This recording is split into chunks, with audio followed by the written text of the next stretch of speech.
치고 하라고 그랬어요. 여러분들을 만나뵈니까 이스라엘에서 만났던 이 인연이 이렇게 이어지는구나. 오늘 저와 만난 여러분의 인연이 하나님 앞에 가는 날까지 계속되거든요. 우리는 이렇게 이어져서 하나님 앞에 살아가는 공동체입니다. 여러분들과 함께 목사님은 얼마 안 지나 보는데 저는 제일 많은 말씀을 같은 기간에 저는 제가 목회자가 아니고 학교에서 가르치는 사역을 했고 그렇지만 또 이런 기회를 하나님이 주셔서 저에게 또 하나님의 새로운 은혜를 먼저 베풀어 주시는 그런 기회가 됐습니다. 오늘 본문 말씀은 이번 이 집회 전체의 주제이기도 한데 오늘 첫 시간에 본문 말씀입니다. 이 말씀은 제가 성경 1189장, 신구약 1189장으로 되어 있는 수많은 성경 말씀 가운데 하나님이 제게 주신 말씀입니다. 아마 여러분들에게도 여러분에게 주신 말씀이 있을 거예요. 저는 이 말씀을 하나님께서 저에게 허락해 주신 말씀이기 때문에 제가 평생 이 말씀을 안고 살아가는 그런 축복의 말씀이기도 한데 이 말씀을 제게 주신 계기가 이스라엘 유학이었습니다. 1981년 7월 달에 목사님하고 얘기를 나누니까 목사님이 1982년 7월 달에 동쪽으로 미국으로 오셨고 저는 김포공항에서 서쪽으로 가서 이스라엘로 갔던 그러니까 김포공항 동기생입니다. 저는 이스라엘에 도착해서 그 순간부터 이스라엘이 저를 사로잡았어요. 모든 것이 그 땅과 그 안에서 일어나는 모든 일들이.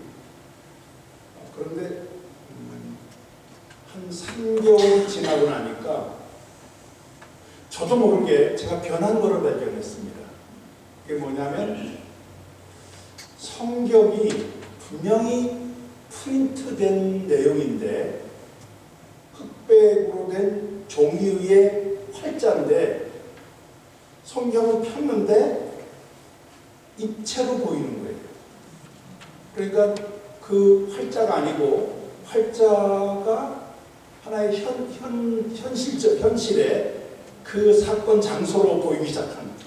그래서는 성경이 이 활자로 기록된 말씀이 아니라 실제로 있는 사건처럼 입체감으로 다가오는구나. 당연히 거기에는 흑백이 아닌 칼라입니다. 그만큼 이스라엘 그 땅이 저를 사로잡아서 성경이 기록한 그 땅에 제가 몰입하게 되는 그 결과가 제게 그렇게 다가온 것이죠. 이스라엘 가서 공부하는 것 때문에 저는 구약 전공자가 됐고 그 당시만 해도 이스라엘에서 가서 공부하는 사람이 희귀했어요. 그러니까 제가 졸업한 서울신학대학에서 제가 공부하는 것에 촉각을 곤두세우고 지켜보게 되었고 그리고 저를 학교 교수로 초빙을 하게 되어서 30년 공직을 하고 지금은 은퇴 교수로 명예교수로 있습니다. 나이가 꽤 됐다는 얘기죠. 저에게 준 선물이죠. 성경에 사로잡힌 사람이 되게 하셨고 그것을 또 30년 후진을 양성하는 목회자를 양성하는 신학교에서 사역을 하게 하셨고, 그런데 이제 그것과 함께 또 하나의 선물이 있었습니다. 그게 바로 이 말씀이에요. 이 말씀을 제게 이스라엘에서 주셨는데, 아침마다 문을 열면 예루살렘 날씨가 그렇게 쾌청하고 그 공기가 깨끗할 수가 없어요. 왜냐하면 예루살렘 자체가 상류의 동네고 주변에 공장이 없습니다.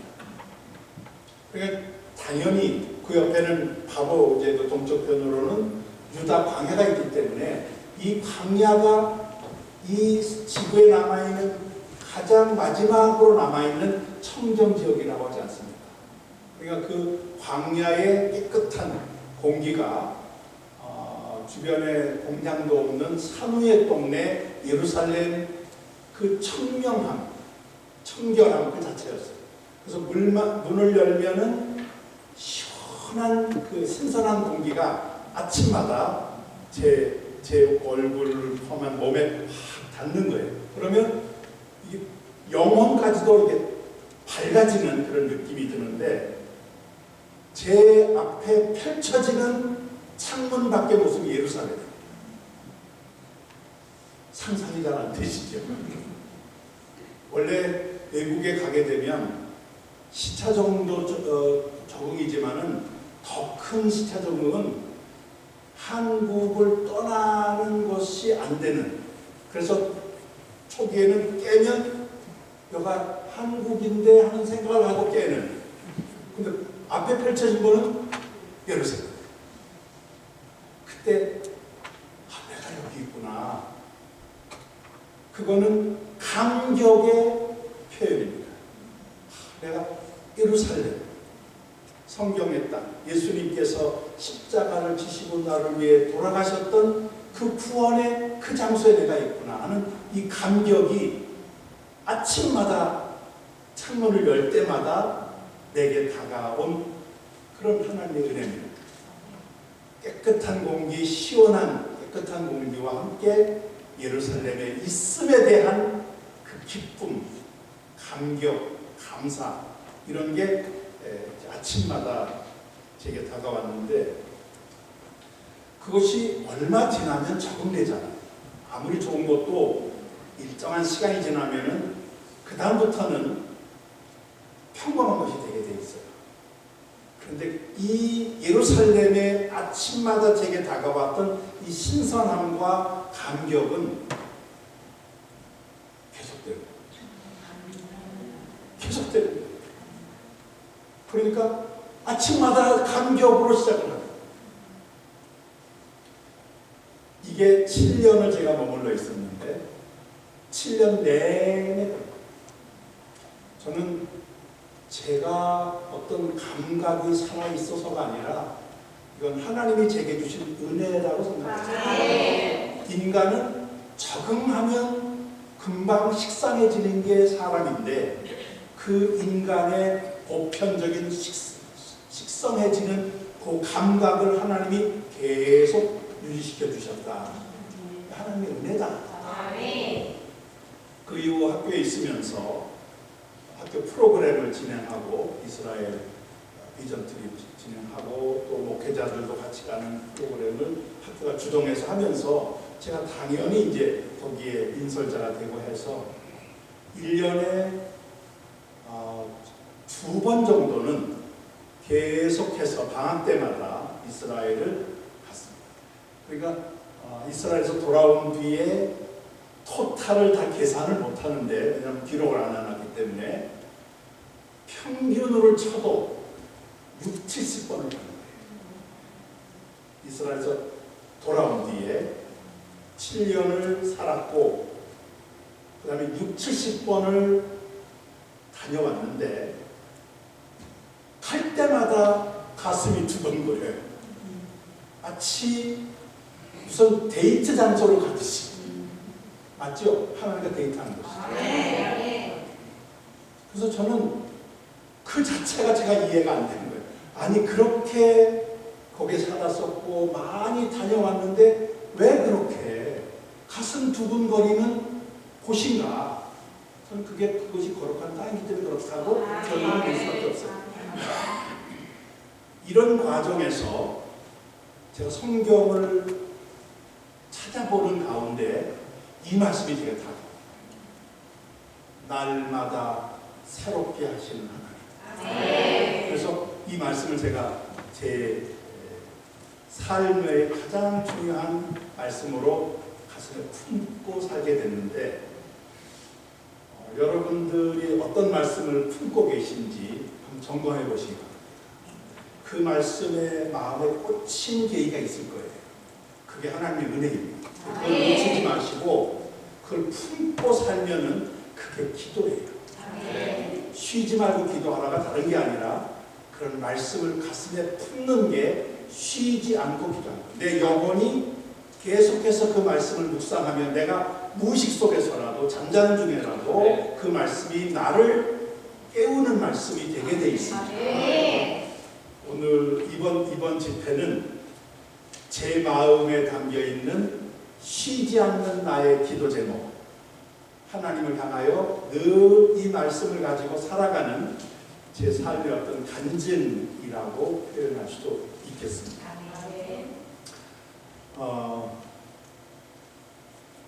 그러고 다시 또 이스라엘 생각이 나가지고 하여튼 이번 이 집회 기간 동안에 저는 이 말씀이 바울을 지켜준 말씀이라고 저는 믿어요.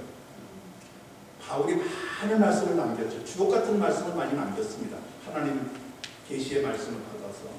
그 가운데 바울을 바울답게 만든 마지막 로마에서 단두대에 목이 잘리는 그 순교하기까지 그 고린도 후서에 보면 그가 당했던 많은 고난들을 토로합니다. 내가 이런 어려움을 겪었다. 지금 이 본문 말씀은 그런 가운데 있는 거예요. 그런데 결론이 거기에 그 말씀에 그런 그 고난을 하면서 그런데 내가 낙심하지 않는다. 어떤 상황이 와도 그 상황 속에서 내가 결코 굴복하지 않는다. 낙심하지 않는다. 그 이유가 뭐냐? 겉사람은 옛날 번역은 후패한다고 되어 있는데 새로 개정을 하면서 낡아지나 이렇게 번역했어요. 훨씬 더 후패한다는 말은 어려운 한자 말이거든요. 근데 그거를 쉬운 말로 바꿨어요. 우리의 겉사람은 낡아지지만 우리의 속사람은 날로 새로워진다. 바울을 억누르는 그 고난, 여러 환경은 겉사람에게 영향을 줄 뿐이지 속사람은 전혀 영향을 안 받는 거예요. 그러니까 바울이 그런 고난 속에서도 그런 위대한 하나님의 사역자, 거기에는 가장 많은 성경을 기록한 성경 저자예요. 그리고 이 끊임없이 아울리치를 나가는 선교사입니다. 어디거나 정착해서 있는 게 아니라 계속해서 1, 2, 3, 4차까지 로마까지 가는 것을 4차 전도여행이라고 하면 4차례나 세계 여행을 다니는, 그러면서 하나님께서 또 가는 곳마다 여기 머물러라 그러면은 1년이고 2년이고 3년이고 정착 목회를 했던 분입니다. 성경 저자요, 선교사요, 목회자요. 이 모든 것 때문에 그는 지금까지 모든 신학자들이 연구하는 것은 바울의 해석자이지 그걸 넘어가지 못합니다. 그러니까 기독교 신학의 모든 기초가 되는 분이에요. 그래서 그 이후의 신학들은 바울의 해석을 해석하는 자뿐이지 스스로 만든 신학은 아무것도 없습니다. 그러니까 성경 저자요, 전도자요, 선교사요, 목회자요, 가장 위대한 신학자예요. 한 사람이 이 네 가지 역할을, 최고의 역할을 감당한 바울, 그를 바울답게 만든 게 뭘까? 이 말씀입니다. 여러분들 각자에게 하나님 말씀이 있어요. 그런데 하나님 말씀은 이게 더해질수록 축복이 더해지는 것이죠. 그러니까 여러분의 말씀이 있다면 이번 이 집회를 통해서 제게 준 말씀을 통해서 그 옆에 하나의 말씀을 하나 추가한다면 여러분의 축복의 영역도 확장될 수 있겠다. 우리 모두 바울처럼 될 수는 없어요. 그러나 바울과 같은 삶을 살 수 있습니다. 바울같이 네 가지 영역에서 최고의 인물이 되는 것은 그밖에 없어요. 그밖에 할 수밖에 없습니다. 그러나 바울을 우리 삶에 가져와서 그 원리 원칙을 우리에게 적용하면 현대판 바울 버전을 우리 삶에서 만들어갈 수 있습니다. 그래서 그가 보여주었던 삶의 모든 모습들을 우리가 받아서 그가 갔던 길을 따라가는 이제 그 길을 따라가는 이제 우리가 돼야 되는데 그 가운데 날마다 우리의 속 사람이 새로워진다고 하는 이 말씀은 빼놔서는 안 돼. 아주 기본이면서 필수 요소다. 그런 면에서 이번 이 집회의 마지막 결론을 이 말씀을 내가 이 말씀을 내가 내 마음에 담아야 되겠다 하는 것으로 여러분의 결론을 가지시면 좋겠다. 그런 생각이 듭니다. 우리 기독교 신앙의 본질은 생명입니다. 예수 그리스도의 부활, 그 부활의 생명이 우리의 생명이 되신 것이죠. 성경은 이것을 비오스가 아닌 조에라고 말합니다. 헬라어에서 생명이 두 종류가 있는데 하나는 비오스예요. 비오스는 영어에도 바이올로지 이런 거에 쓰이는 그 비오스가 거기서 나온 건데 이거는 하나의 우리가 가지고 우리가 살아가는 이 삶의 생명, 숨쉬는 이 생명, 이거를 비오스라고 합니다. 그런데 조에라고 하는 말은 그런 비오스 생명을 넘어서서 예수님의 부활의 생명, 그 참 생명이죠. 하나님께서 우리에게 주신 그 참 생명을 조에라고 말합니다. 그러니까 비오스만 있으면 껍데기만 있는 거예요. 거기에 조에가 담겨야 이것이 바로 하나님께서 주시는 참 생명인데 우리는 그 생명을 조에, 비오스라는 그릇에 담긴 조의 생명을 가지고 사는 것입니다. 이 생명의 원리, 생명이 가지고 있는 원칙은 성장이에요. 살아있는 것 치고 성장하지 않는 것은 없습니다. 성장하지 않으면 살아있는 게 아니에요. 부모가 자식을 낳습니다. 농부가 씨앗을 뿌려요. 이거는 농부나 부모나 다 생명을 잉태하고 생명을 심는 것이죠. 그럼 부모와 농부의 이 생명을 심고 생명을 잉태한 이 주체로서 부모와 농부는 뭐를 기대할까요? 성장입니다. 아이를 낳는데 성장하지 않으면 그것만큼 비극은 없죠. 태어난 아이가 제대로 성장해야 돼요. 씨를 뿌렸는데 싹이 안 나와. 그것만큼 절망은 없습니다. 하나님께서 우리에게 이 생명을 주셨는데 뭘 기대할까요? 성장을 기대하십니다. 하나님께서 우리에게 원하는 것은 성장입니다. 부흥은 다른 게 아니라 우리의 이 성장 동력을 회복합니다. 뭔가 위에서 막혀 있는데 이 성장을 가로막는 장애물들을 걷어내는 작업. 그래서 이 부흥의 결과는 내 생명이 하나님 주신 이 신앙 안에서의 생명이 제대로 성숙하는 것이다. 오늘 본문이 바로 그겁니다. 겉사람은 이 조회를 담고 있는, 우리의 생명을 담고 있는 이 비오스 겉사람, 이 겉은 시간이 지나면 낡아지게 됩니다.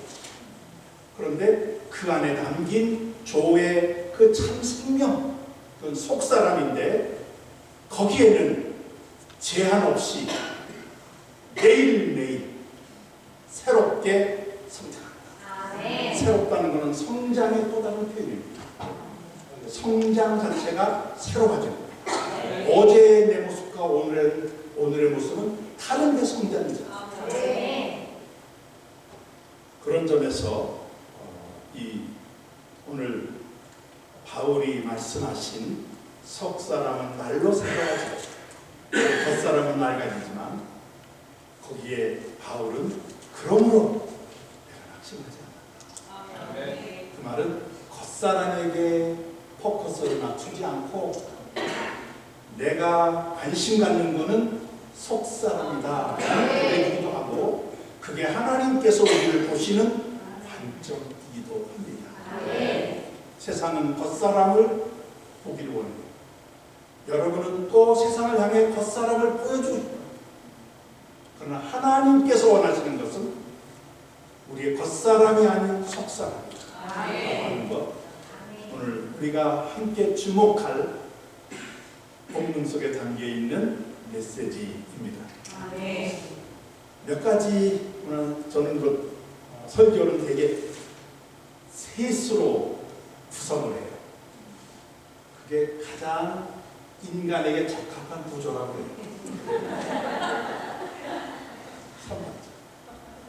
세 가지만 얘기하겠습니다. 한 가지가 세 가지 모르겠습니다. 세 가지를, 제 설교는 한 세 가지예요. 그거 넘어가면 그걸 뭐라 그랬죠? 위반입니다. 저는 위반하지 않을 테니까 세 가지 듣는다 말씀을 그렇게 생각하시고, 세 가지는 안 넘어간다 그러면 안심되잖아요. 세 가지. 전도서에 보면 세 사람이 모이면 필승이라는 말이 있어요. 이긴다. 세 가닥 줄은 끊어지지 않는다. 하나님 말씀이 세 가닥으로 모아지면 끊어지지 않는다. 삼겹줄 구성으로 할 테니까 하여튼 여러분 눈치를 제가 봐가지고 눈치가 이상하면 빨리빨리 해서 셋으로 넘어갈 것이고, 분위기가 괜찮으면 첫 번 가닥에서 시간을 좀 끌 것이고 그렇습니다. 첫 번째는 우리 인간을 구성하고 있는 요소가 두 가지, 겉사람, 속사람이라는 것입니다. 이게 너무 평범한 진리죠. 겉사람은 보이는 거고 속사람은 보이지 않아요. 겉사람은 그래서 외형이고 속사람은 내면이라고 얘기합니다. 이거를 조금 더 신앙적인 관점으로 얘기하면 겉사람은 육이라고 얘기하고 속사람은 영이라고 얘기해요. 근데 이 두 가지가 분리될 수 없습니다. 왜냐하면 이 두 가지가 분리되면 인간은 죽은 시체이기 때문에 그렇습니다. 하나님께서 인간을 만드실 때 그렇게 만드셨어요. 잘 아는 창세기 2장 7절 말씀, 여호와 하나님이 땅의 흙으로 사람을 지으시고, 그게 흙으로 사람을 지었다. 이때 흙이라고 하는 게 눈에 보이는 육체를 말합니다. 우리 육체가 흙으로 되어 있어요. 그래서 흙으로 돌아가게 되어 있습니다. 죽으면 장례를 치르는데 1년 정도 지나면 이 몸은, 이 육체는 다 구부러져 뼈만 남는 거죠. 사람을 지으시고, 그렇게 짓는다는 히브리어가 야짜르라는 단어인데, 제가 히브리어를 많이 쓸 텐데 거부감으로 들으지 마시고, 저 사람은 히브리어를 잘 사용하는 사람이라고 받아주시면 돼요. 그리고 적어놓으면 도움이 될 겁니다. 약자인데 이 말이 기가 막힌 단어예요. 왜 그러냐면 걸작품이라는 뜻이 들어있어서 그렇습니다. 지금 이 말이 현대 히브리어에서는 예술가를 의미하는 단어로 사용되기도 해요. 약자. 그러니까 하나님이 흙으로 사람을 지었다고 했을 때 그 하나님은 예술가신데, 그럼 흙을 가지고 예술품을 만드는 게 뭐가 있을까요? 도자기예요. 이 안에는 도자기를 굽는다는 이미지가 들어있습니다. 그래서 하나님이 볼품없는 그냥 흙을 가지고 기가 막힌 고려 청자보다 더 멋있는 국보급을 넣어서 천국 보물을 천국급이라고 그러잖아요. 나라의 보물은 국보라고 그러는데 하나님 나라의 보물은 천보라고 그래요. 그렇게 우리를 만드셨다. 저는 이 말씀을 믿습니다. 우리 모두가 다 하나님의 걸작품들입니다. 그런지 아세요? 72억 인구가 산다고 하는데 이 땅에 그동안 사는 사람까지 다 합치면 수백억이 되겠죠. 현재 살고 있는 인구가 72억인데 똑같은 사람이 아무도 없습니다. 그 말은 뭐죠? 모두 하나하나가 걸작이라는 거예요. 같은 게 없는데 문제는 그 72억 가운데 하나를 기준 삼아서 이게 최고라고 하는 세상 기준에 의해서 하나님의 걸작은 상대적인 것으로 바뀌어버렸어요. 이건 잘못된 것입니다. 하나님의 기준은 72억 모두가 다 같지 않다는 것 때문에 하나하나가 걸작들입니다. 다 그렇게 다르게 하나님이 만드셨어요. 하나하나가 걸작이에요. 세상 기준으로 보면 이해가 안 되지만 하나님 기준에 보면 우리를 약자로 하셨다. 그런 다음에 그 겉살을 만든 다음에 생기를 그 코에 불어 넣으셨다. 생기라고 하는 게 이 육체 흙으로 지은 사람 속에 들어가니까 사람이 생명이 되었다. 살아있는 생명체가 되었다. 이 살아있는 생명체가 흙과 생기, 겉사람과 속사람의 결합체가 살아있는 생명체. 이게 하나님이 다루시는 대상입니다. 죽고 난 다음에 어떠냐? 그건 하나님께서 알아서 하실 거예요. 그러나 하나님의 관심은 살아있는 우리에게 집중되어 있습니다. 살아있는 생명체, 흙과 생기의 결합. 이것이 바로 하나님께서 우리를 만드신 바로 그 모습인데, 이 두 가지 요소, 흙과 생기, 보이는 겉사람 비오스와 보이지 않는 속사람 조에가 기가 막히게 결합되어 있어요. 이 결합은 그렇게 발전한 현대의학도 해결을 못합니다. 어디에서 어떻게 결합되어 있는지. 만약 그걸 알게 되면 죽은 사람, 살아있는 사람 의학적으로 규명을 할 거예요. 그러나 규명이 안 됩니다. 이 두 개가 정말 신비로운 하나님의 방법으로 결합되어 있어요. 이게 생명체입니다. 대체 인간은 이 두 요소가 균형과 조화를 이룹니다. 그런데 그 이후에 인간의 타락으로 이 둘 사이에 갈등이 생겨요. 그래서 겉사람과 속사람의 갈등이 인간 문화에 그대로 드러나 있습니다. 그러니까 하나님의 관점은 사라지고 인간의 갈등에 의해서 인간이 만든 기준을 가지고 평가를 하기 시작했어요. 그래서 이 인간 사회 안에 이제는 그런 하나님의 관점이 아닌 인간에 의한 상대적 평가들이 등장하게 되면서 하나님께서 만들어 놓으신 창조물의 이 신비로움이 깨지기 시작해요. 예수님께서 이 땅에 오신 이유가 뭔가? 이 생명의 회복입니다. 잘 아시는 요한복음 10장 10절에 도둑이 오는 것은 죽이고 도둑질하고 죽이고 우리를 멸망시키는 것 뿐인데 내가 온 것은 양으로 하여금 생명을 얻게 하되 더 풍성하게 하다. 그 안에 다 들어있어요. 생명을 얻게 하는 게 뭐예요? 이런 겉사람과 속사람의 신비로운 하나님 만들어놓은 균형이 회복되는 거예요. 그래서 이 비오스 안에 조회가 제대로 담겨서 이 둘이 균형과 조화를 이루며 살아가는 거다. 더 풍성하게 뭐예요? 날마다 새로워져. 날마다 새로워지는 이 생명을 우리에게 주시기 위해서 예수님 오셨다. 그러니까 우리의 생명의 본질을 회복하고 그것을 날마다 새롭게 하시는 은혜를 주시기 위해서 오셨다. 예수님께서 우리에게 주시는 구원의 은혜가 그렇게 설명될 수 있는 것입니다.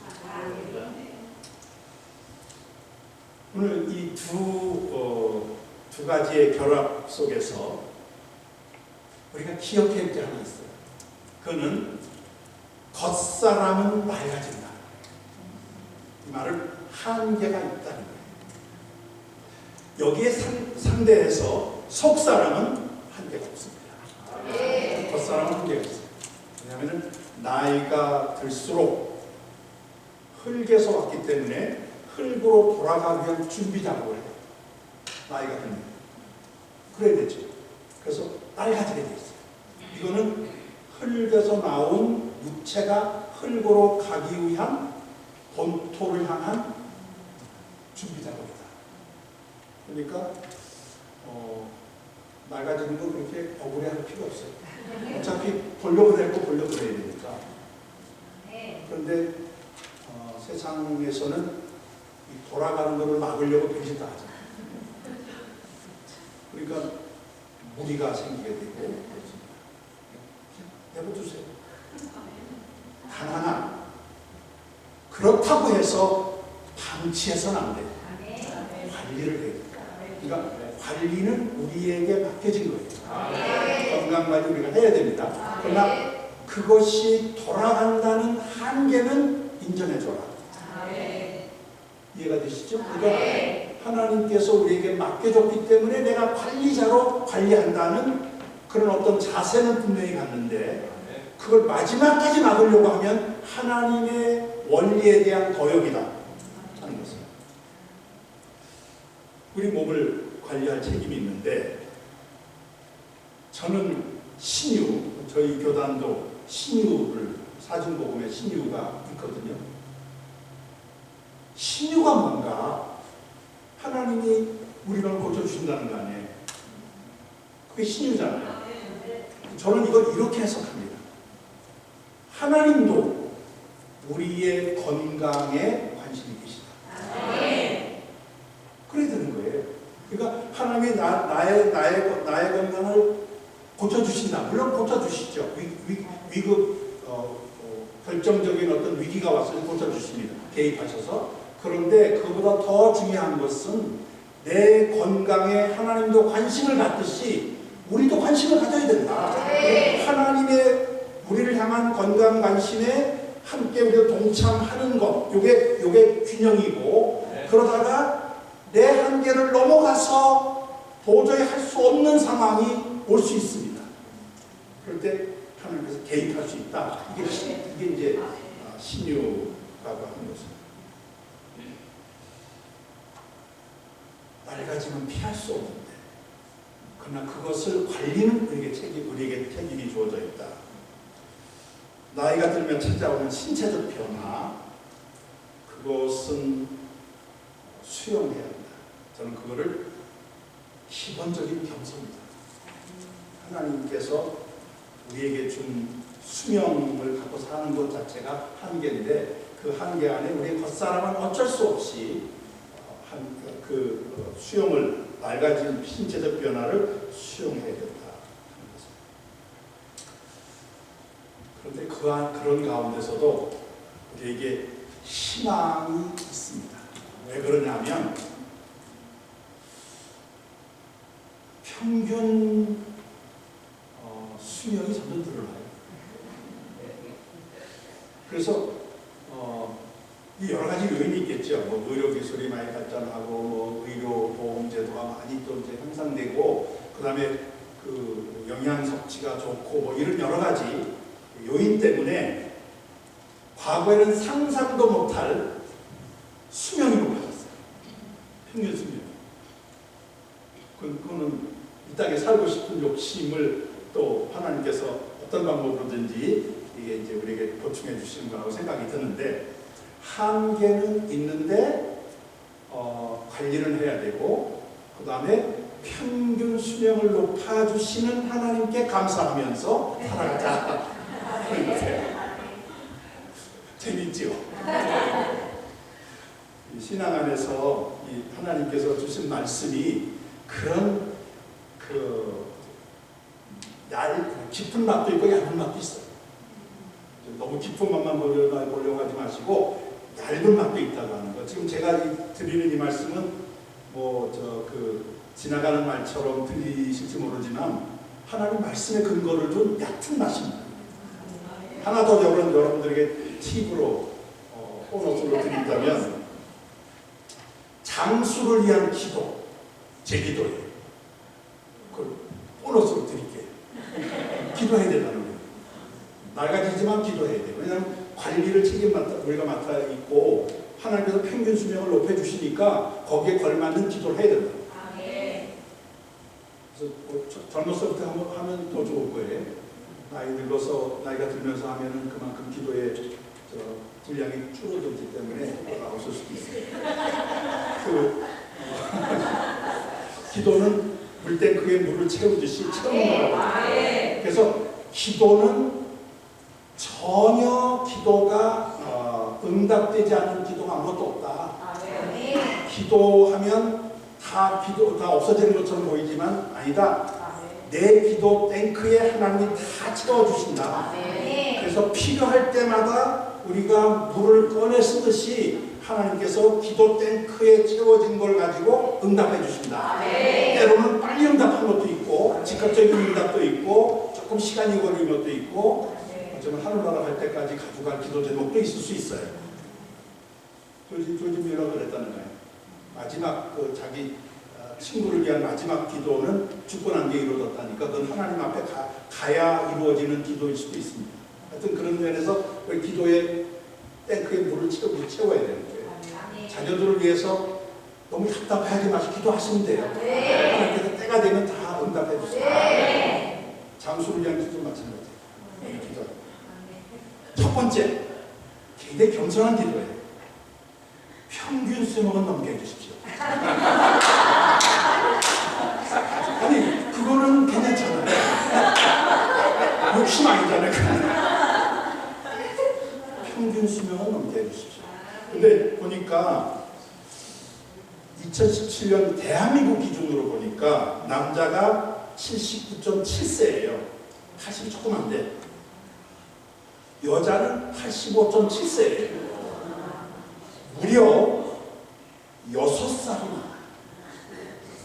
그래서 제가 퀘스천을 붙이고 이게 왜 그럴까 하고 분석을 해봤더니 제가 내린 결론은 여자는 말을 많이 해요.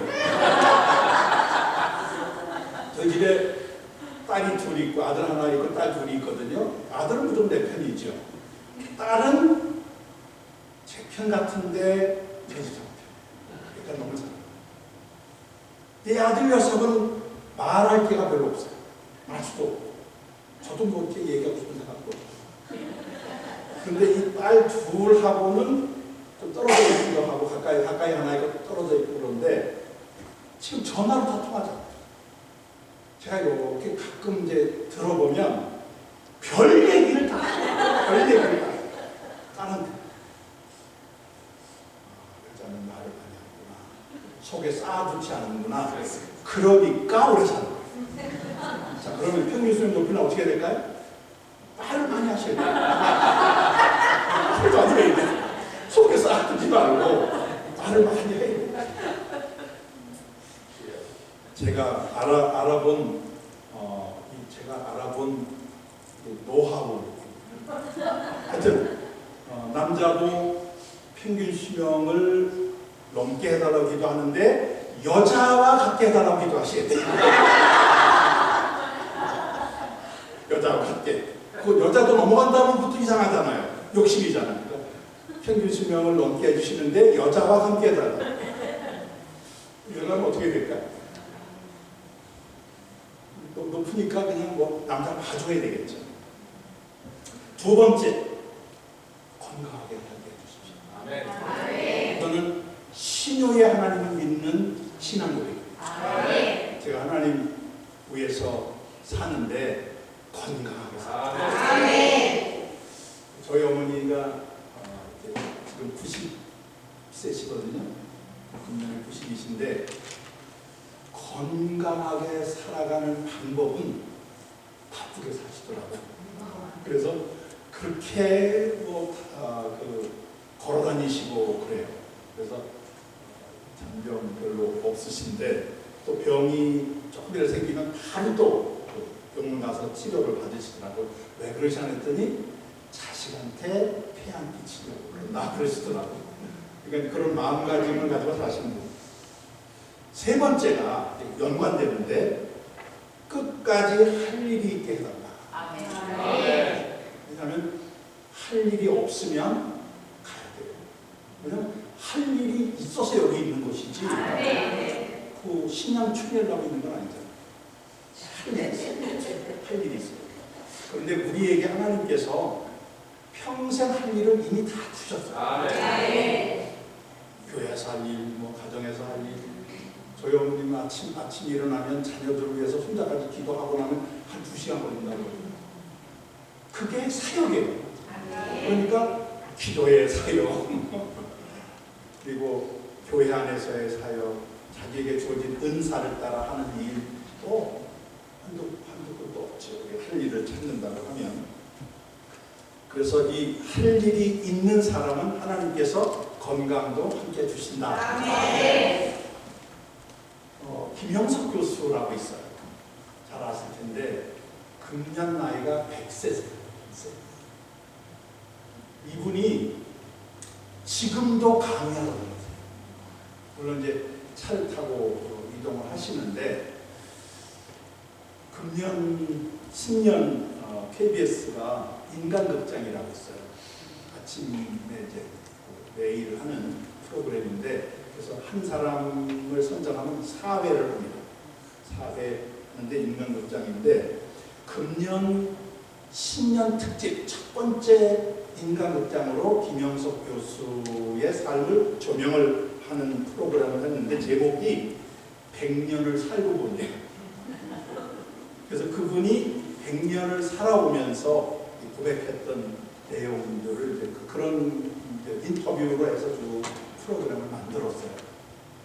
저는 다 보진 않고 그 중에 한 편을 제가 봤고 나머지는 다른 루트로 그 내용을 제가 점검을 했는데 저는 그걸 보면서 저녁 싸움에서 얘기를 나눴던 내용인데 이제 100살을 이상 살지 않은 분은 할 말도 없다. 그분이 100살을 사는데 지금도 아침마다 수영하고 그 다음에 건강하게 사니까 100살을 이상 살지 않은 사람은 이제 할 말이 없는 거예요. 그분 때문에. 두 번째, 100살 이상 일하지 않은 사람은 할 말이 없다. 근데 이분이 저희 학교도 특강을 오셨어요. 근데 오셔서 하시는 이제 특강 가운데 그런 말씀을 하셨는데, 자기가 65세 은퇴하잖아요. 은퇴를 한 곳쯤에 세 친구가 있었어요. 숭실대 안병욱 교수, 그다음에 서울대 김태길 교수, 그다음에 연세대 이제 이 김영석 교수 세 분이 동년배, 거의 동년배고 같은 시대를 산 철학자들입니다. 그러니까 우리 한국 그 대학의 철학자 1세대들입니다. 이분들이 자주 만나서 이제 이렇게 대화를 하고 그런다는데, 한 번은 만나서 같이 토론을 했다는 거예요. 그게 뭐냐면 인간의 가장 왕성한 타임이 언젠가, 그 세계에서 가장 활발한, 가장 뛰어난 시기, 그게 언젠가 하고 세 사람이 모여서 상의를 했는데, 세 사람 똑같이 내린 결론이 60세에서 75세가 인생의 황금기다. 영어로 프라임 타임이다. 그렇게 결론을 내렸다는 거예요. 이제 60은 시작이라고 보시면 돼요. 75세인데 이분이 거기다 추가하기를, 노력만 하면 누구나 성장할 수 있고 90세까지 일할 수 있다. 이 얘기한 분인데 이때가 우리 90이 안 될 때예요. 지금 이제 100세가 됐으니까 이거 수정해야지. 제가 이 말씀을 드리는 이유는, 우리의 겉사람을 관리만 하면 이런 보물들이 들어있다. 그래서 겉사람을 무시하지 마시고 방치하지 마시고 하나님께서 주신 건강을 잘 지키도록 노력하셔야 된다. 그러나 그것이 영원히 갈 것이라고 하는 생각은 안 된다. 한계가 있다. 자, 그러면 두 번째로 넘어갑니다. 둘의 결합, 겉사람 속사람 결합인데, 거기에 겉사람의 한계를 제가 말씀드렸어요. 자, 그러면 두 번째는 뭘까요? 한계가 없는 속사람. 이거는 한계 없이 열렸어요. 뭐가? 성장의 가능성. 이것이 말로 새로워야 될 속사람입니다. 이 신체 기관 가운데 속사람과 비슷한 유형을 가진 겉사람이 있어요. 근데 이게 겉사람이 속사람인지 그 중간 연결고리 같은데, 그게 뇌입니다. 뇌인데, 제가 최근에 읽은 책 하나를 읽었는데, 뇌에 관한 책인데, 거기에 뇌에 관한 최근 이론을 소개하고 있어요. 이전 이론에는 일정한 연령이 되면 뇌는 성장을 멈추고 퇴화한다. 이게 이전 이론이라고 합니다. 그런데 최근에 나온 뇌 이론은, 뇌는 지속적으로 성장하는데 나이와 상관없이 성장한다. 그런데 나이가 들며 성장하는 현상이 나타나는 이유는 스스로 멈추기 때문이다. 생각을 그렇게 고정시킨다. 그러니까 생각이 오히려 뇌의 성장을 막았다는 거예요.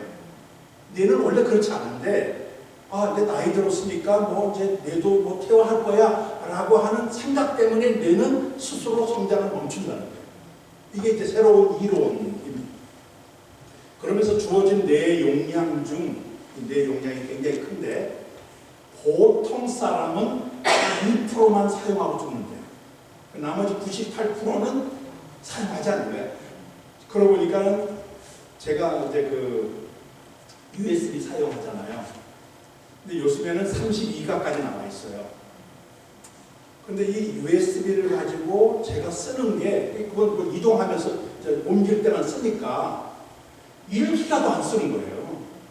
거기 32기가를 쓸 수 있는데 내가 쓰는 거는 1기가만 쓰고 있더라고. 이게 그 이론인가 보다. 우리한테 100%의 가능성을 줬는데 인간은 2%만 쓰는, 그래서 나머지는 다 사장시키고 있다.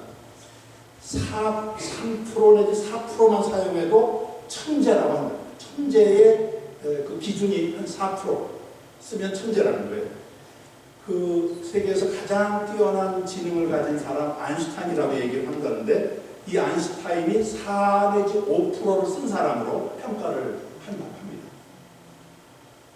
이 엄청난 뇌의 용량을 스스로 사장시키고 있다. 이게 이제 그 책에서 지적하는 내용이고, 우리는 그 한계를 스스로 만들지 말아라 하는 게 이제 교훈입니다. 그 책이 주는 교훈.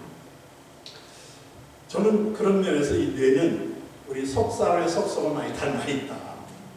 그래서 우리가 그 정신활동 뇌와 관련이 있는데, 그런 게 영적인 것과 함께 이 정신적인 것도 함께 잘 우리가 관리를 하는 게 중요하겠다는 생각이 들어요.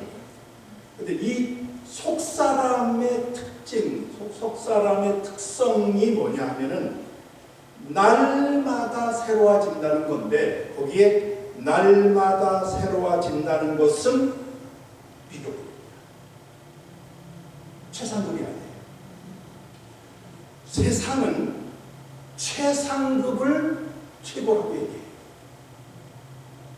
성경은 최상급은 제쳐놓고 비교급이 가장 행복하다고 얘기합니다.